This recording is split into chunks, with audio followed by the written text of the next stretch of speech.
नमस्कार, आप देख रहे हैं आर वॉइस न्यूज़। मैं दीपक चौबे। इस वक्त मैं काशी में मौजूद हूँ, वाराणसी में मौजूद हूँ और आज का दिन काफ़ी दुखद दिन रहेगा हम लोगों के लिए और देश भर के लिए। आज पूरे भारतवर्ष में अगर बात कर ली जाए तो आज एक दुखद दिन माना जाएगा। आप सबको मैं बता दूं, अवगत करा दूं कि आज सुबह 8 बजे स्वरों की कला और सरस्वती जैसी एक स्वर मान ली जाए हमारी देश की लता मंगेशकर जी आज हमारे बीच नहीं रहीं। ये बहुत ही दुखद समाचार है और सुबह से हाहाकार मचा हुआ है और अपने भारत में 2 दिनों के लिए गमी का अवकाश भी घोषित कर दिया गया है। इसी के साथ आज हम बात करेंगे, एक म्यूजिशियन हैं और काफ़ी अच्छे कलाकार हैं हमारे बनारस के। इनसे हम बात करेंगे और जानते हैं कि इनको किस प्रकार से फील हो रही है आज लता मंगेशकर जी को खो देने के बाद और इनके मन में क्या चल रहा है। तो आइए हम जानते हैं और जानने की कोशिश करते हैं कि किस प्रकार से इनको फील हो रहा है। सर्वप्रथम अपना स्वागत दीजिएगा। जी, मैं रजत मिश्रा बनारस से हूँ। मेरी म्यूज़िक की क्लासेस चलती हैं। सर, आप कितने सालों से यहाँ म्यूज़िक की दुनिया में हैं और बनारस में अपने इंस्टीट्यूट वगैरह भी खोला है, आपका काफ़ी अच्छा नाम भी देखा जा रहा है। तो आप कितने सालों से अभी आप बनारस में हैं और म्यूज़िक का आपने ये सारी चीज़ें खोला हुआ है, तो पहले आप उसकी जानकारी दें। जी, रहने वाला तो मैं बनारस का ही हूँ। मेरी पैदाइश भी बनारस की है और 11 से 12 साल के अराउंड मुझे म्यूज़िक फील्ड में हो गया। तो करीब 12 ईयर्स से मैं म्यूज़िक में हूँ और मैं क्लासेस लेता हूँ म्यूज़िक की। मेरी स्टोर भी है म्यूज़िकल इंस्ट्रूमेंट की। आज देश की स्वर की एक दुनिया में खुआ देने वाली, जैसे कि उन्होंने लता मंगेशकर जी जो हमारी थी वो आज हमारे बीच नहीं रह गई, ये दुखद समाचार है। परंतु उनके आवाज़ से हर एक व्यक्ति, मतलब बच्चे से बूढ़े तक, मतलब सब उनके दीवाने थे। आज वो हमारे बीच नहीं है, आपको कैसा लग रहा है उनको? नहीं, ये बहुत दुखद है कि लता जी आज हम लोग के बीच में नहीं है, जिन्होंने बॉलीवुड में या अगर आप गानों को कहा जाए तो 30,000 से ज़्यादा गाने गाए हैं। शायद ही कोई ऐसा होगा जो उनकी आवाज़ से नहीं परिचित होगा पूरी दुनिया में।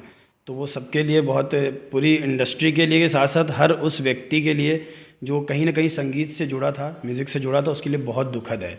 लता जी का आज हमारे बीच में न होना ये बहुत दुखद समाचार है। अच्छा, उन्होंने राष्ट्र के प्रति भी गाना गाए हैं, बॉलीवुड में भी उन्होंने काफ़ी अच्छा अपना निभाया है किरदार और काफ़ी जाने माने, खासकर देश के प्रधानमंत्री नरेंद्र मोदी जी उनको अपनी बहन, अपनी दीदी मानते थे।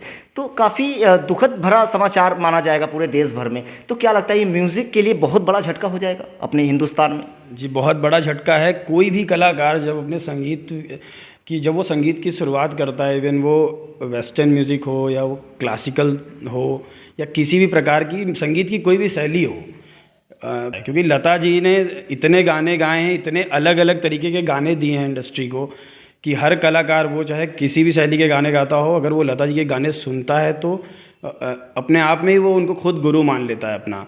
तो ये दुखद है कि आज हमारे बीच नहीं है, लेकिन फिर भी मैं कहूँगा कि कलाकार कभी नहीं मरता, उसकी कला हमेशा रहती है। जैसे लता जी का गाना था ना, उन्होंने कहा था कि मेरी आवाज़ ही पहचान है। तो वो बात तो सच है कि लता जी हमारे बीच में हमेशा रहेंगी, अपनी आवाज़ के थ्रू वो हमेशा हमारे बीच में रहेंगी। आप एक कलाकार हैं, आप म्यूज़िक के दुनिया में आप रहते हैं, तो आपको क्या लगता है कि अब तो लता जी नहीं रही हमारे बीच, तो उनके जैसा आवाज़ कोई पा सकता है इस बार? नहीं, वो स्वर पाना तो मुश्किल है। मैं आपको एक बात बताना चाहूँगा। उनका एक गाना था, जब प्यार किया तो डरना क्या, फिल्म मुगले आज़म का शायद। उस गाने को की रिकॉर्डिंग जिस समय हुई थी, उस समय इको सिस्टम नहीं था। आज कोई भी नया सिंगर अगर गाना गाता है तो इतना इलेक्ट्रॉनिक डिवाइस हो गई है, रिकॉर्डिंग सिस्टम इतना डेवलप हो चुका है कि उसका इको लगाना और उसकी वॉइस को फिल्टर करना इट्स टू इजी। लेकिन जब लता जी ने गाना गाया था, इस गाने को स्पेशली, तो इस गाने को 3 बार रिकॉर्ड किया गया था 3 अलग अलग जगह पे, और फाइनली फिर इसको रिकॉर्डिंग रूम में मिक्स करके, जिसको वॉइस ओवरलैप कहते हैं, वॉइस ओवरलैप करके उस गाने में इको लाया गया था। 1947 में रिकॉर्ड हुआ था ये गाना, 1947 में। तो आज से करीब 70 साल पहले, 70-75 साल पहले उन्होंने उस गाने को गाया, जो गाना बहुत टफ है, और उसमें इको दिया वो एक नए तरीके से। तो वो मुश्किल है आज के कलाकार के लिए, मुझे लगता है। एक उस समय का भी एक एरा था, आज भी एक एरा है, म्यूज़िक का अलग अलग दौर है, कंपेयर नहीं किया जा सकता। लेकिन लता जी जैसी आवाज़ पा पाना मुश्किल है किसी की। जी जी बिल्कुल। एक गाना उनका था कि एक प्यार का नगमा है, तो वो 1-2 लाइन आप सुना दीजिए। हाँ, मैं एक्चुअली वोकलिस्ट तो नहीं हूँ, बट मैं गा दूँगा बिल्कुल। एक प्यार का नगमा है मौजों की रवानी है जिंदगी और कुछ भी नहीं, तेरी मेरी कहानी है, एक प्यार का नगमा है।